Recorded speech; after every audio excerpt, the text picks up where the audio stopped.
Ikaw palagi nasusunod. Akala mo siguro, takot ako sa'yo. Lagi ka na lang dapat nasusunod ah.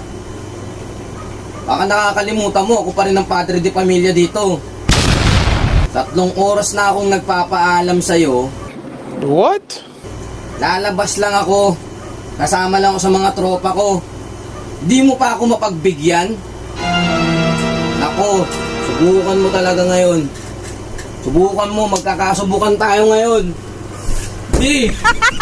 Ano mo na itong pinto, B? Ano ba ito? Huwag mo ilak ito. Bumulok ako dito. Saglit lang kami mag-iinom ng mga tropa ko, B. Hey, mabulok ka dyan! Lagi ka na nag-iinom